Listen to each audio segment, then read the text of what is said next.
Shalom saudaraku, selamat pagi, selamat hari Minggu. Kembali kita berjumpa di ibadah online di hari Minggu yang indah ini. Pagi hari ini ada sesuatu yang ingin Tuhan sampaikan bagi saudara-saudara sekalian. Nah, saudara-saudaraku jemaat House of Grace The Kingdom of God dan juga anak-anak Tuhan yang sedang menyaksikan ibadah online ini, dimanapun saudara berada, saya berdoa kiranya berkat, perlindungan, dan penyertaan Bapa Elohim selalu melimpah atas hidup saudara sekalian.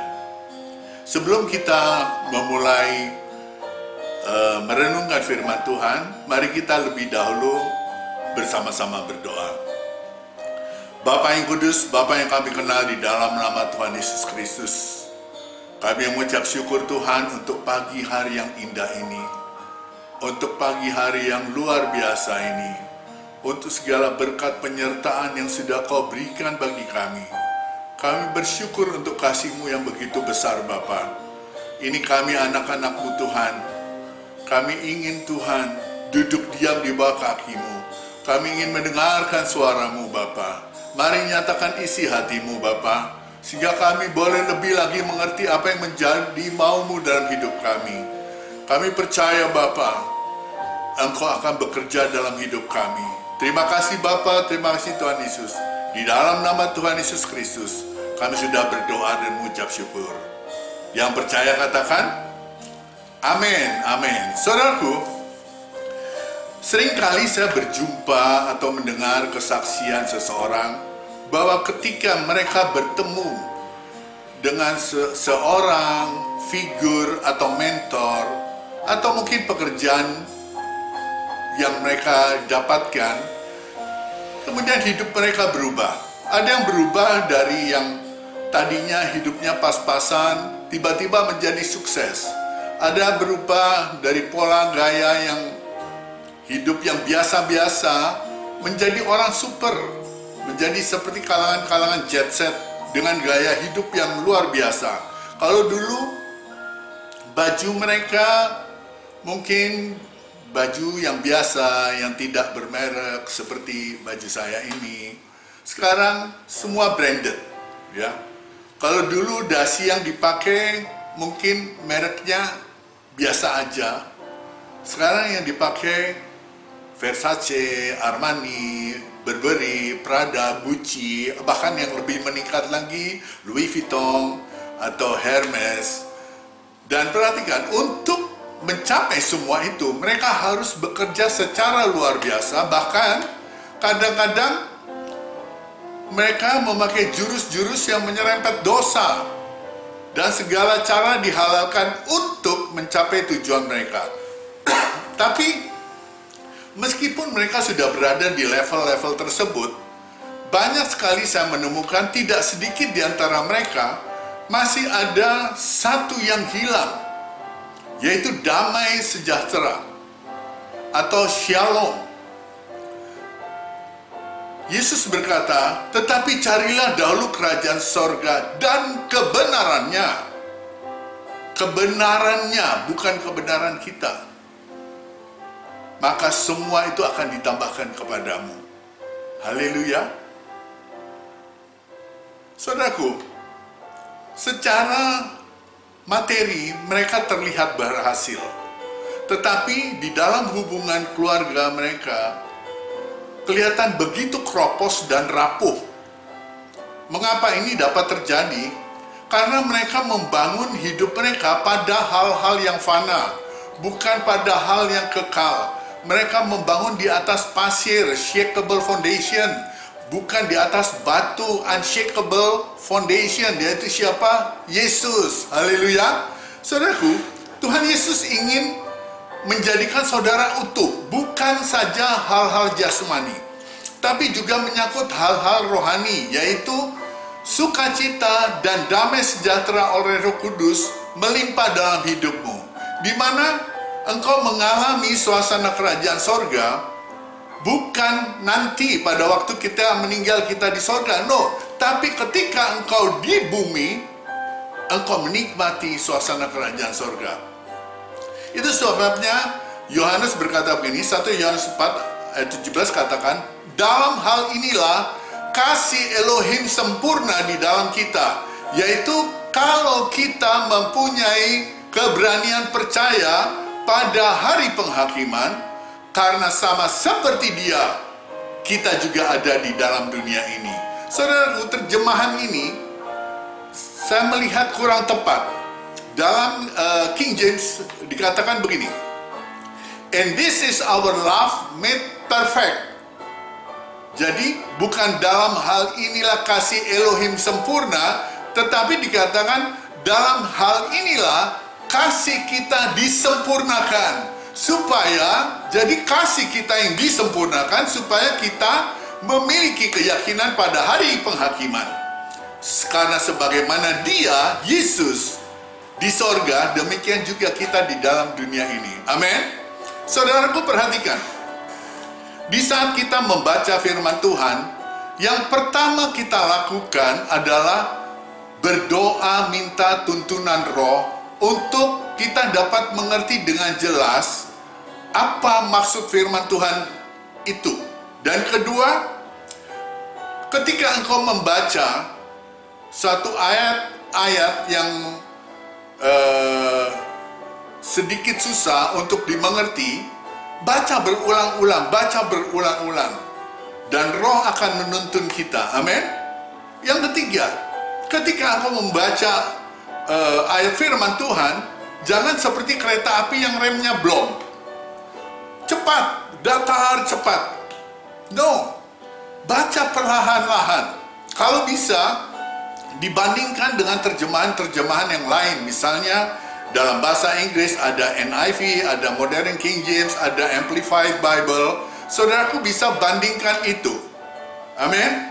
Ketika kita membandingkan, kita akan mendapatkan makna, arti yang jelas dari firman Tuhan itu dengan tuntunan Roh. Kembali kepada 1 Yohanes 4 ayat 17, dikatakan di sana, dalam hal inilah kasih kita disempurnakan. Perhatikan. Dalam hal apa kasih kita disempurnakan? Ketika kita membaca dalam hal inilah kasih kita disempurnakan, perhatikan.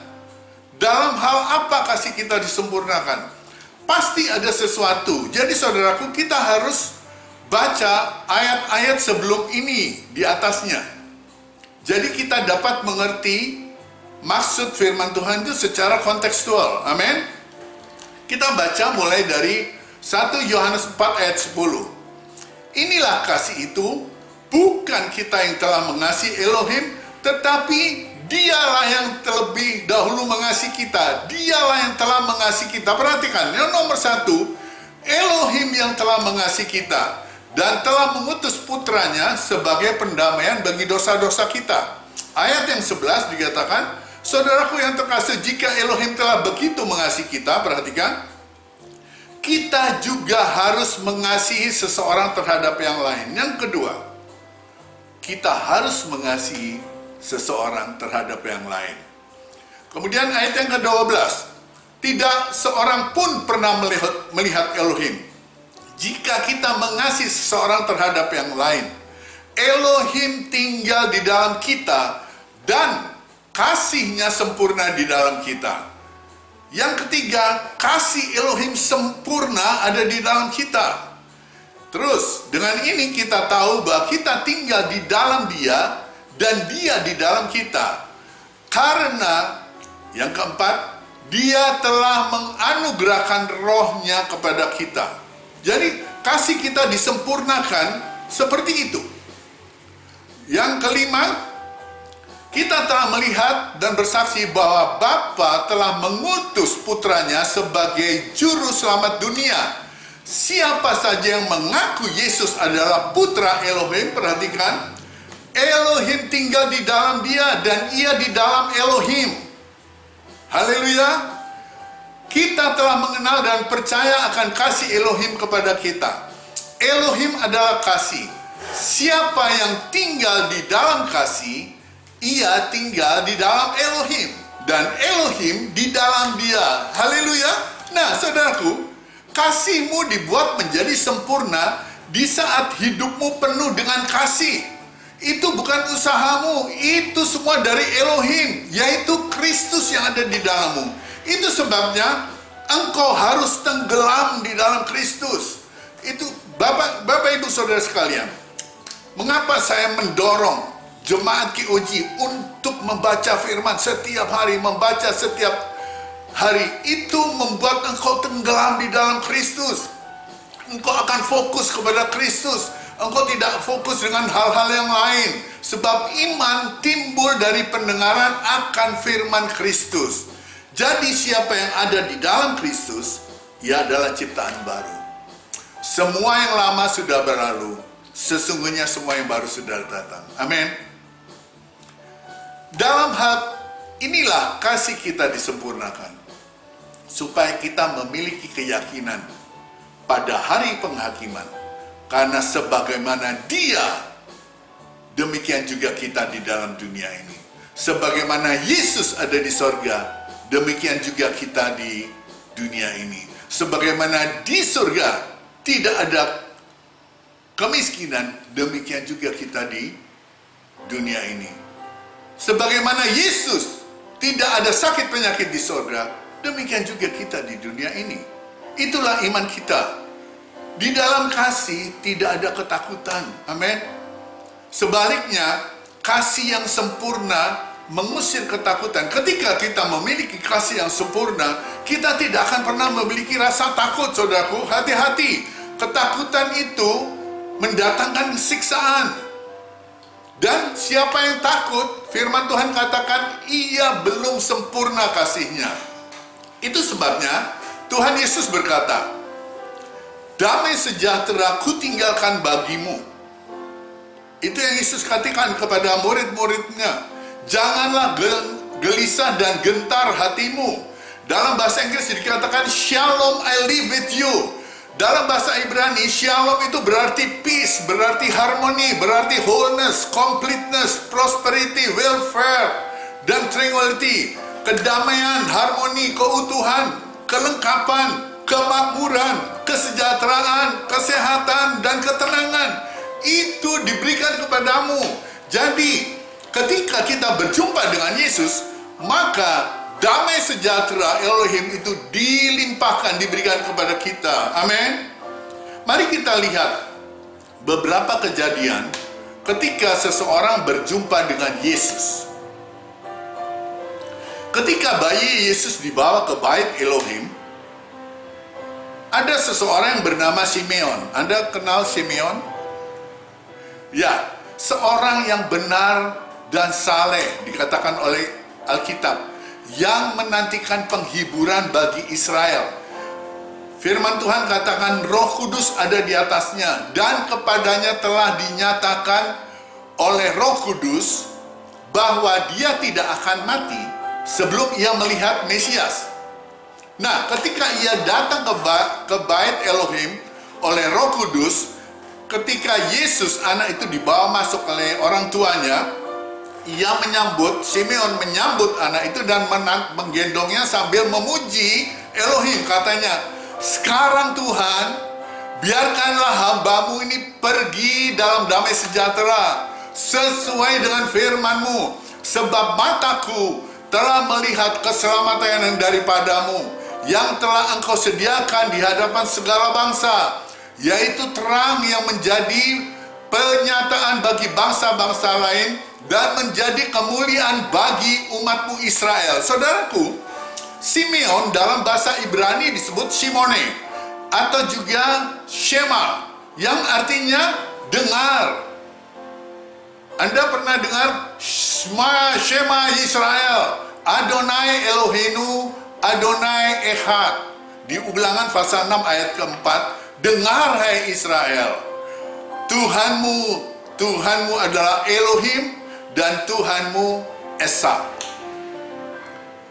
Nah, Simeon itu mewakili hukum Taurat. Dan perhatikan apa yang dia katakan.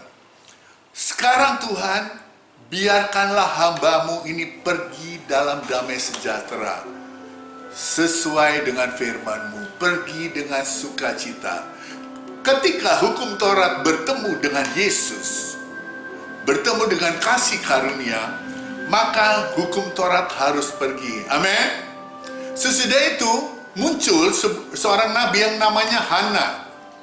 Hana dalam bahasa Ibrani berarti sukacita, berarti juga kasih karunia. Dan apa yang Hana lakukan? Ketika dia berjumpa dengan Yesus, dia langsung berteriak mengumumkan kepada orang-orang di sana, inilah penebus, pembebas Israel. Dia sampaikan itu dengan begitu lantang. Saudaraku, ketika kasih karunia bertemu dengan hukum Taurat, maka hukum Taurat harus pergi. Kasih karunia jauh lebih besar daripada hukum Taurat. Karena kasih karunia adalah, kalau Anda melihat tabernakel, kasih karunia itu adalah tutup pendamaian. Saudaraku, ini adalah tabernakel Musa. Tutup pendamaian itu adalah kasih karunia. Dan apa yang ada di dalam tabut perjanjian ini? Yang pertama, buli-buli berisi mana. Yang kedua, tongkat Harun yang bertunas dan berbuah. Yang ketiga, hukum Taurat, 2 loh batu. Nah, ketika engkau jatuh dari kasih karunia, engkau akan berhadapan dengan hukum Taurat. Maka engkau lepas dari Kristus. Ketika engkau berada di bawah hukum Taurat, engkau lepas dari Kristus. Itu sebabnya Rasul Paulus katakan, kamu lepas dari Kristus jikalau kamu mengharapkan kebenaran oleh hukum Taurat. Kamu hidup di luar kasih karunia. Wow, saudaraku, perhatikan ini. Jika saudara jatuh lepas dari kasih karunia, maka cobaan-cobaan dunia akan menjadi menarik. Banyak orang berkata bahwa kasih karunia itu adalah simde. Tahu simde? Simde, surat izin melakukan dosa. Kita bisa seenaknya berbuat dosa.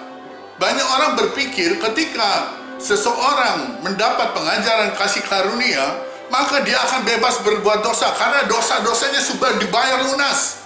Dosa masa lalu, dosa masa kini, bahkan dosa yang akan datang sudah dibayar lunas di atas kayu salib. Haleluya. Nah, itu menjadi reason, menjadi alasan, wah kalau gitu orang yang hidup di bawah kasih karunia enak dong, bisa berbuat dosa seenaknya. Tunggu dulu, perhatikan.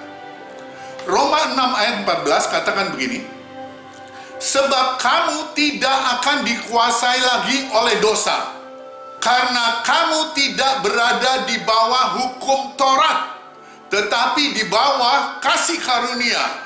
For sin shall not have dominion over you. Halo, dosa tidak akan berkuasa atas dirimu, karena engkau sudah hidup di bawah kasih karunia. You are not under law, but under grace. Engkau tidak hidup di bawah hukum Taurat. Justru ketika engkau hidup di bawah hukum Taurat, ujian, cobaan, dosa akan menjadi menarik buat saudara. Amin. Contoh, Yusuf. Pernah tahu Yusuf? Yusuf ketika berada di rumah Potifar, dia berhadapan dengan istri Potifar yang begitu menggoda. Saya percaya istri Potifar adalah seorang wanita yang cantik. Dan bahkan ketika dia menggoda Yusuf, saya kira dia mungkin dengan pakaian-pakaian yang sangat minim. Nah, saudaraku, perhatikan, ketika engkau berhadapan dengan ujian seperti itu, apalagi ujian hal-hal yang bersifat seksual, hati-hati, jangan diam di tempat. Apa yang dilakukan oleh Yusuf? Dia lari, dia tinggalkan itu. Jangan merasa sok kuat, engkau katakan, oh enggak, saya bisa, saya tahan kok. Jangan, saudaraku. Iblis mulai goyang pikiranmu. Mungkin iblis bilang, lihat tuh, cakep kan orangnya, baunya harum, dan kau akan jatuh. Tapi dikatakan, kenapa Yusuf bisa lari? Karena Elohim menyertai Yusuf. Demikian juga engkau, ketika engkau hidup di bawah kasih karunia, dosa tidak akan menguasai hidupmu. Amin. Engkau akan kuat. Engkau akan selalu melihat kepada Bapa. Engkau akan selalu melihat kepada Yesus. Amin. Haleluya. Yang kedua, Anda pernah dengar yang namanya Zakaria? Ya, Zakaria itu adalah ayah dari Yohanes Pembaptis. Saudaraku, ketika Zakaria berada di dalam bait Elohim, dia lagi mempersembahkan korban bakaran, korban ukupan. Kemudian tampak pada dia seorang malaikat.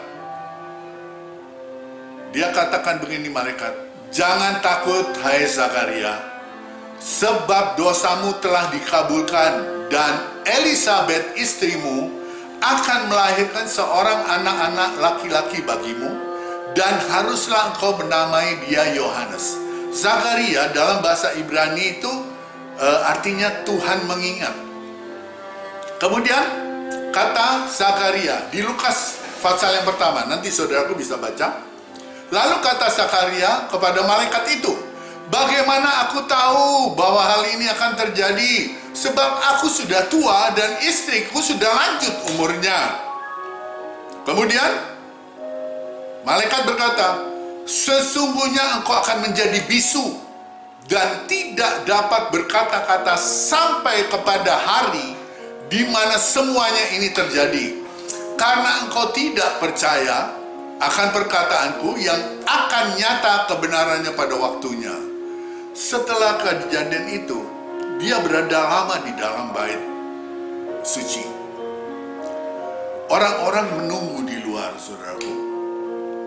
Dan ketika dia keluar, dia tidak dapat berbicara, dan semua orang tahu bahwa dia mendapatkan satu penampakan di dalam bait kudus. Kemudian saudaraku, dia bisu sampai selama Elisabet mengandung. Dan ketika Elisabet melahirkan anaknya, pada hari yang ke-8, adat istiadat orang Yahudi, hari ke-8 mereka harus membawa anaknya untuk disunatkan. Ya.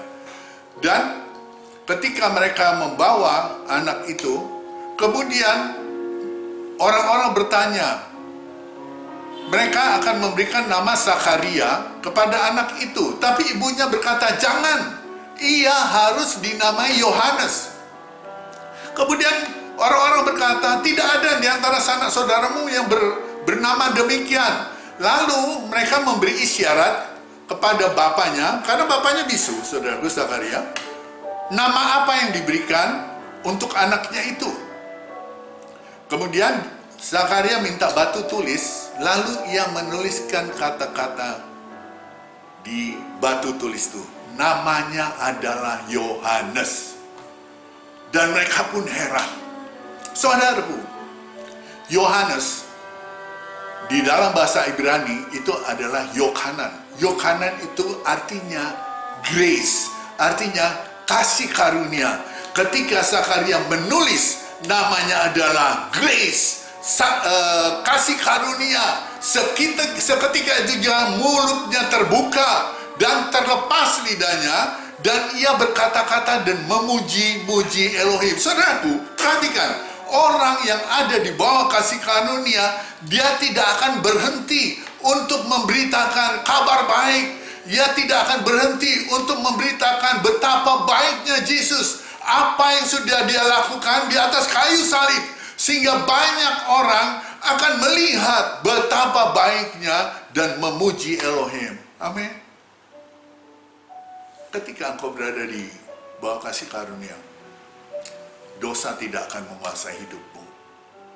Dulu mungkin engkau setiap saat jatuh, baru besok bangun lagi, jatuh lagi. Engkau ingin bersabar, justru engkau marah-marah. Tapi ketika engkau berada di bawah kasih karunia, dosa tidak berkuasa atas hidupmu. Jelas, that sins will not dominion over you. Dosa tidak akan berkuasa dalam hidupmu. Haleluya.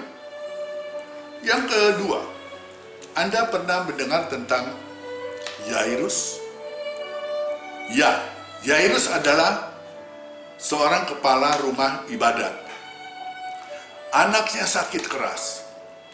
Dia berlari, dia mencari Yesus.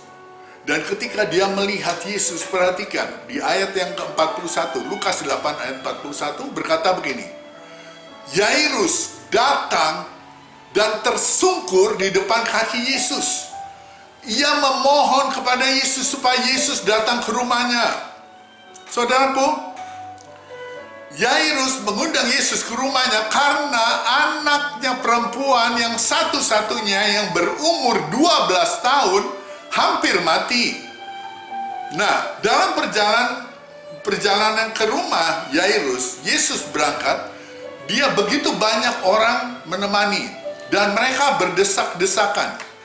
Haleluya. Kemudian mereka lagi berjalan, ada seorang perempuan yang sudah 12 tahun menderita pendarahan dan yang tidak berhasil disembuhkan oleh siapapun. Saudara, bukan suatu kebetulan ada wanita pendarahan 12 tahun dan ada anak Yairus umur 12 tahun. 12. Apa maksudnya? Wanita pendarahan ini adalah gambaran dari gereja Tuhan. 12 murid Yesus yang mengalami pendarahan. Yesaya 64 ayat 6 katakan apa? Orang yang mengalami pendarahan itu najis. Kebaikan-kebaikan mereka seperti kain kotor. Kain kotor itu kalau dalam bahasa King James dikatakan menstruation cloth alias softtek.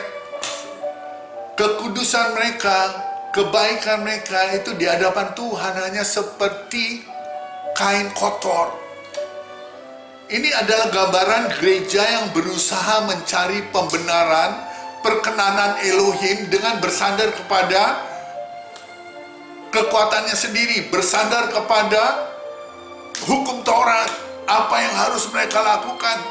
Dia melakukan itu sampai berdarah-darah. Dia berusaha untuk hidup kudus, dia juga kudus. Dia berusaha untuk hidup benar, juga nggak benar. Kalaupun dia sudah lakukan benar, iblis katakan masih kurang. Saudaraku, itu yang terjadi pada perempuan pendarahan ini. Dan ketika dia melihat Yesus, dia katakan, asal aku jamah jubahnya, maka aku sembuh. Yesus adalah gambaran dari kasih karunia. Ketika gereja Tuhan beralih memegang kasih karunia yang diberikan Tuhan, saat itu juga dia sembuh. Haleluya. Haleluya. Saudaraku, tidak ada seorang pun yang dapat dibenarkan di hadapan Elohim oleh karena melakukan hukum Taurat. Itu jelas. Tidak ada seorang pun. Karena justru oleh hukum Taurat orang mengenal dosa. Nah, perempuan itu menjamah Yesus. Dan ketika dia menjamah Yesus, Yesus berhenti. Dan dia berkata, siapa yang menjamah aku? Lalu tampillah murid yang paling kontroversial. Siapa itu? Petrus. Petrus katakan, Guru, orang yang banyak mengerumuni dan mendesak engkau. Dia katakan seperti itu. Tapi Yesus katakan, no, ada seseorang yang menjamah aku sebab aku merasa ada kuasa yang keluar dari diriku. Nah, ketika perempuan itu melihat bahwa perbuatannya itu diketahuan, ia datang dengan gemetar, tersungkur di depan Yesus. Saudaraku, perhatikan. Dia datang dengan gemetar. Gemetar di sini bukan gemetar ketakutan, tetapi dia gemetar karena dia menyadari apa yang telah terjadi dalam dirinya. Sesuatu telah terjadi di dalam dirinya. Ia gemetar. Dia merasakan kasih karunia yang begitu dahsyat. Amin. Nah, kemudian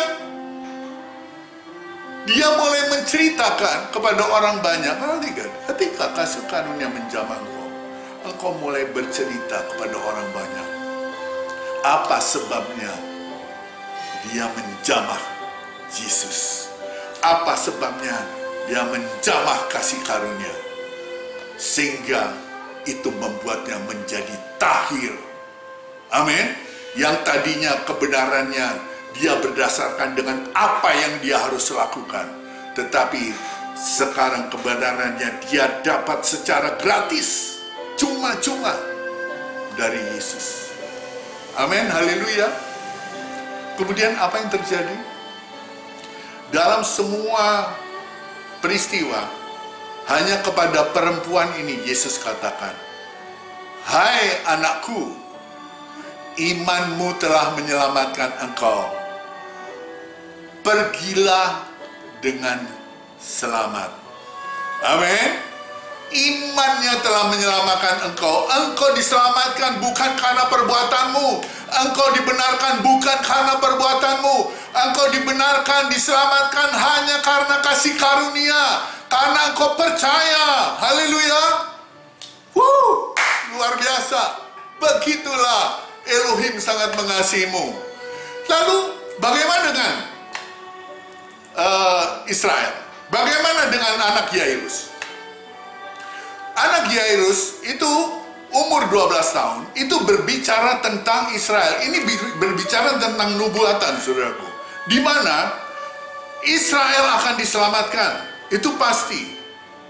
Dulu Israel menolak Elohim, menolak Yesus. Tapi Yesus katakan dia akan diselamatkan. Kita baca ayat yang ke-49. Ketika Yesus masih berbicara, datanglah seorang keluarga kepala rumah ibadat itu dan berkata, "Anakmu sudah mati, jangan lagi engkau menyusah-nyusahkan guru." Tetapi Yesus mendengarnya dan berkata kepada Yairus, perhatikan ini, "Jangan takut, percaya saja dan anakmu akan selamat." Saudaraku,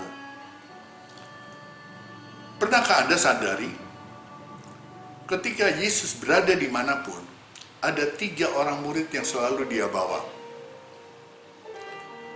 Siapa? Petrus, Yakobus, dan Yohanes. 3 ini selalu di Getsemani. 3 orang ini juga, Petrus, Yakobus, Yohanes. Ketika Yesus dimuliakan, juga 3 orang ini, Petrus, Yakobus, Yohanes. Mengapa begitu? Saudaraku, Petrus dalam bahasa Ibrani itu berarti batu. Petrus berarti batu. Dan Yakobus, Yakob, itu berarti pengganti. Dan Yohanes, yang tadi saya katakan, dalam bahasa Ibrani adalah Yohanan. Itu artinya grace, kasih karunia. Jadi kasih karunia pengganti batu hukum Taurat. Haleluya. Wow, luar biasa. Kasih karunia pengganti dari hukum Taurat. Amin. Dan ketika Yesus masuk, dia hanya bawa 3 orang ini.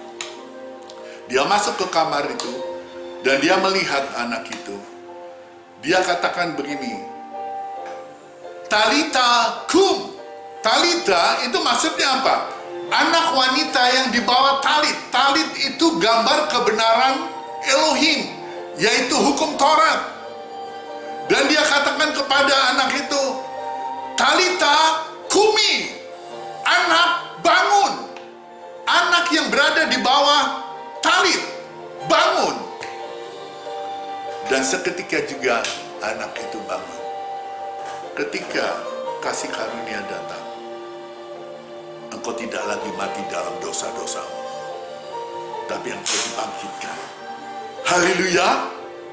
Haleluya, luar biasa. Kira tak kaya lamas. Saudaraku, Yesus adalah kasih karunia itu sendiri. Amin. Peristiwa yang ketiga, yang tadi saya katakan, ketika Yesus mengajak para muridnya, siapa lagi? Petrus, Yakobus, dan Yohanes, dia pergi naik ke gunung yang tinggi. Ke gunung yang tinggi, di Israel gunung yang tinggi itu adalah Gunung Hermon. Gunung yang paling tinggi, ya. Dan ketika mereka tiba di sana, Yesus berubah rupa di depan mereka. Wajahnya bercahaya seperti matahari, pakaian menjadi putih bersinar seperti terang, bahkan dikatakan di ayat yang lain tidak ada orang yang bisa mengelantang baju seputih itu. Dan ketika Yesus berubah mukanya, ketika dia mengalami transfigurasi, siapa yang kelihatan? Musa dan Elia. Baik, kita baca Matius 17 ayat yang ketiga. Maka nampak kepada mereka Musa dan Elia sedang berbicara dengan Yesus. Nah, ketika Petrus melihat Musa dan Elia, dia berkata begini, ayat yang ke-14, Tuhan, betapa bahagianya kami berada di tempat ini. Jika engkau mau, perhatikan, biarlah aku dirikan di sini 3 kemah, 1 untuk engkau, 1 untuk Musa, dan 1 untuk Elia. Setelah Petrus berkata begitu, tiba-tiba datanglah turun awan yang terang menaungi mereka, dan dari dalam awan itu terdengar suara yang berkata, inilah anak yang kukasihi, kepadanya aku berkenan, dengarkanlah dia. Mendengar itu murid-murid begitu ketakutan dan tersungkur. Dan apa yang terjadi? Musa dan Elia lenyap. Ketika Petrus ingin menyetarakan Musa gambaran dari hukum Taurat dan Elia gambaran dari mewakili para nabi, menyetarakan dengan Yesus kasih karunia itu, mereka harus pergi. Haleluya. Dan tinggal Yesus sendiri. Kemudian apa? Yesus datang kepada Petrus, kepada para murid. Dan dikatakan oleh Alkitab, dia menyentuh mereka. Bukan menyentuh, saudaraku. Dia memegang Petrus. Dia katakan, berdirilah, jangan takut. Dan ketika mereka melihat, mereka tidak melihat seorang pun kecuali Yesus. Haleluya. Satu hal yang luar biasa, saudaraku. Yesus yang harus didengar. Kasih karunia itu harus didengar. Amin. Nah, saudaraku, saya akan tutup di sini dengan suatu kisah yang sepertinya Tuhan sengaja menaruhnya bersebelahan, yaitu Lukas pasal 18 dan Lukas pasal 19. Saudaraku, Anda pasti tahu Lukas pasal 18 berbicara tentang apa, dan Lukas pasal 19 berbicara tentang apa.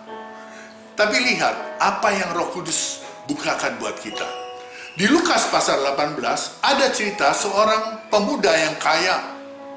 Dia datang kepada Yesus dan dia katakan begini, Guru yang baik, apa yang harus aku perbuat? Perhatikan, apa yang harus aku perbuat untuk memperoleh hidup yang kekal? Jadi dia katakan, apa usahaku supaya aku mendapatkan hidup yang kekal? Kemudian Yesus katakan begini, karena dia datang dengan membawa hukum Taurat. Hukum Taurat itu adalah engkau melakukannya dengan kekuatanmu. Nah, Yesus katakan, engkau tentu mengetahui segala perintah Elohim. Jangan berzina, jangan membunuh, jangan mencuri, jangan mengucap saksi dusta, hormatilah ayahmu dan ibumu. Kemudian orang itu merasa, semuanya itu telah kuturuti sejak masa mudaku. Dia begitu berbangga karena dia sudah melakukan semuanya. Perhatikan, saudaraku, ketika engkau melakukan hukum Taurat dengan sungguh-sungguh semua, iblis tetap katakan, masih ada yang kurang. Walaupun kau sudah lakukan dengan benar, dia akan katakan kurang benar, kurang kudus. Demikian juga dengan pemuda ini. Yesus datang kepada dia, "Oh, kalau semua itu sudah kau lakukan, ada satu. Tinggal satu yang harus kau lakukan." Dikatakan di sana di ayat yang ke-22, "Jual segala yang kau miliki, bagi-bagikan itu kepada orang miskin." Perhatikan. "Maka engkau akan beroleh harta di sorga. Kemudian datang kemari ikut aku." Tinggalkan itu. Datang kemari ikut aku. Ketika orang itu mendengar perkataan itu, pemuda itu, dia begitu amat sedih. Karena apa? Dia begitu amat sangat kaya. Kemudian saudaraku, ternyata dalam satu hal yang ini, pemuda itu sudah jatuh, sudah melanggar hukum yang paling utama pada hukum Taurat. Jangan ada padamu ilah lain di hadapanku, termasuk uangmu, termasuk hartamu, dan segala sesuatu yang engkau lebih kasihi daripada kepada Elohim. Itu sebabnya saya katakan kepada para jemaat, ketika anakmu demam dan engkau harus berangkat ke gereja karena itu hari Minggu, adakah engkau katakan, "Tuhan, tunggu dulu ya, aku akan beresin anakku dulu"? Siapa yang kau lebih kasihi? Anakmu atau Tuhan? Saudaraku, percayalah, ketika kau tinggalkan anakmu, anak itu akan sembuh. Karena banyak sekali hal itu terjadi dalam hidup saya. Ketika saya mau berangkat, waktu anak-anak saya masih kecil, mereka demam, saya katakan, "Nak, papi mau ke gereja." Saya berdoa untuk anak itu. Saya katakan, "Bapa, di dalam nama Tuhan Yesus Kristus, segala sakit penyakit demam keluar saat ini juga dalam nama Yesus dan menjadi sembuh." Kemudian saya berangkat ke gereja. Pulang dari gereja, saya melihat anak saya sudah bermain, berlari-lari. Amin. Fokuskan hidupmu hanya kepada Yesus. Itu yang dilakukan oleh pemuda itu. Pemuda itu fail, pemuda itu gagal. Gagal justru pada hukum yang terutama. Kasihilah Tuhan Elohimmu. Dan jangan ada ilah lain. Haleluya, termasuk uangmu, hartamu, segala sesuatu yang engkau kasih lebih daripada Elohim. Nah, kita beranjak ke Lukas 18.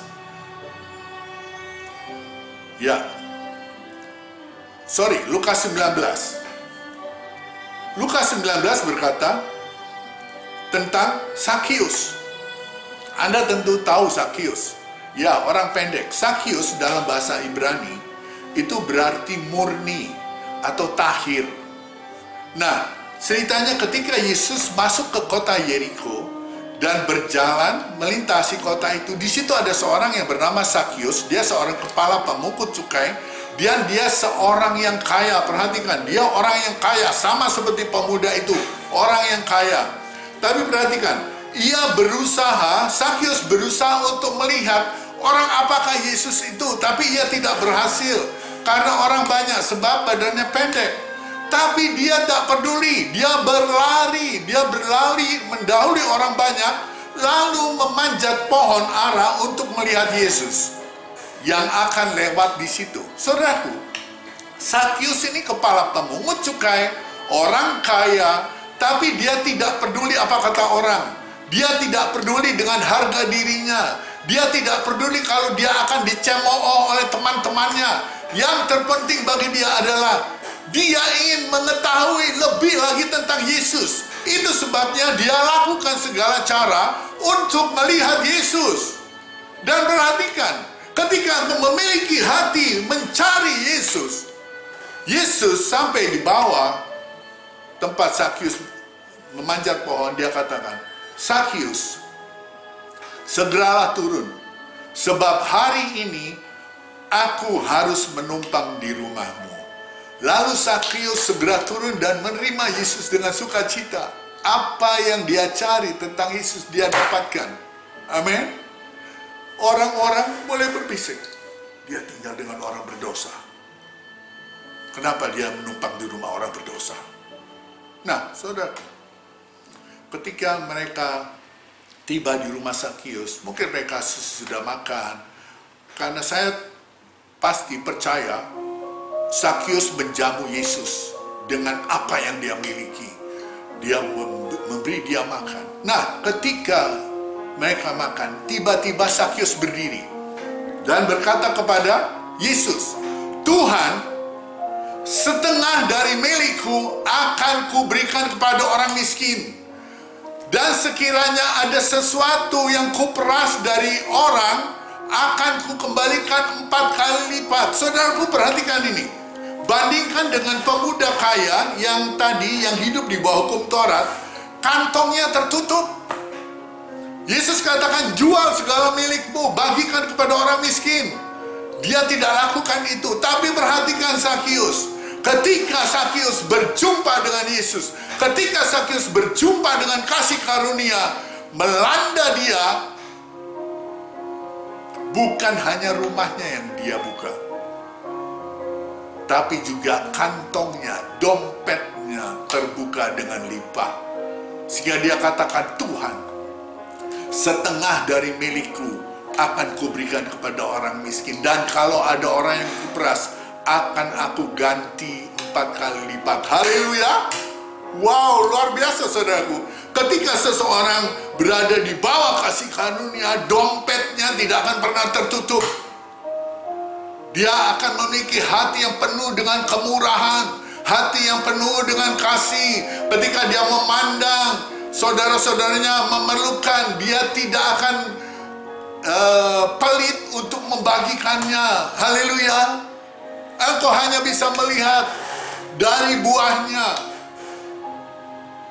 Orang itu bisa berkata bahwa dia Kristen sejak lahir, tapi lihat dari buahnya.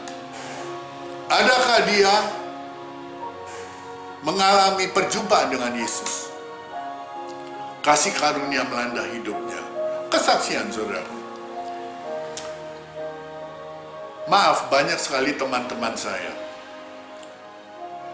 mengatakan, "Wah, kalau tutup begini terus, gereja kasnya bisa kosong. Karena tidak ada yang berikan persembahan." Saudaraku, gereja kami pada waktu ibadah biasa, belum ada penutupan seperti ini, selalu ada persembahan. Dan anggap saja jumlahnya adalah X rupiah. Tapi ketika pandemi seperti ini terjadi, saudaraku, jemaat House of Grace, the Kingdom of God, mereka mengalami perjumpaan dengan Yesus. Kasih karunia melanda hidup mereka. Dan berapa saudaraku? Gereja mendapatkan persembahan 4 kali lipat, bahkan 5 kali lipat. Saudaraku, sejak dari awal saya berkata kepada Tuhan, "Tuhan, jika Engkau mau pakai hidupku, aku tidak akan mengambil uang dari gereja." Seperti Paulus katakan, pemberita Injil itu berhak untuk mendapatkan upah dari pemberitaannya. Tapi dia juga katakan, "Tapi aku bersyukur bahwa aku tidak mengambil hakku." Demikian juga saya bersyukur, saya tidak mengambil hak saya. Tapi saya percaya, Elohim, Yeshua HaMashiach, dia akan mencukupkan kehidupanku. Amin, haleluya. Wow, saudaraku, saya begitu bersuka cita ketika saya melihat ternyata orang yang dibawa kasih karunia, bukan hanya rumahnya yang terbuka, dompetnya pun terbuka. Amin. Nah, saudaraku, sungguh berbeda dengan pemuda kaya. Sama-sama orang kaya. Yang satu di bawah hukum Taurat, yang satu di bawah hukum karunia. Tapi dari cara hidup mereka berbeda. Kemudian apa kata Yesus? Hari ini telah terjadi keselamatan kepada rumah ini. Ketika dia menerima kasih karunia, terjadi keselamatan atas rumah ini. Itu sebabnya dikatakan anak ini juga anak Abraham. Saudaraku, di saat engkau mengalami perjumpaan dengan Yesus. Di saat engkau hidup di bawah kasih karunia, perhatikan ini. Orang sakit disembuhkan, orang mati dibangkitkan, orang buta dicelingkan, orang berdosa diampuni. Engkau diberkati, perlindungan terjadi dalam hidupmu, penyertaannya terjadi dalam hidupmu. Sebab Yesus katakan, aku di dalam engkau dan engkau di dalam aku. Haleluya.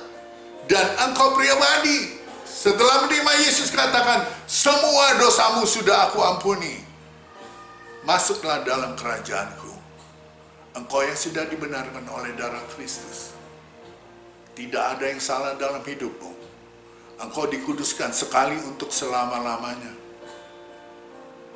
Sehingga ketika engkau berdoa, engkau dengan berani mengatakan, aku adalah kebenaranmu di dalam Kristus Bapa.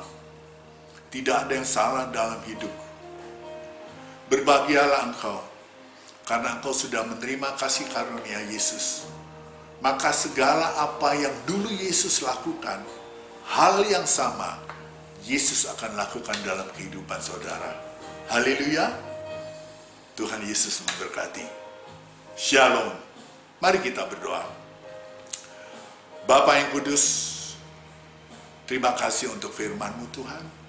Kami bersyukur kami sudah hidup di bawah kasih karunia-Mu. Kami adalah orang benar di hadapan-Mu. Tidak ada yang salah dalam hidup kami. Kami adalah kebenaran-Mu di dalam Kristus. Kami sudah dikuduskan sekali untuk selama-lamanya. Kami percaya berkat orang benar melimpah atas kehidupan kami. Terima kasih Bapa, terima kasih Tuhan Yesus. Di dalam nama Tuhan Yesus Kristus, kami sudah berdoa dan mengucap syukur.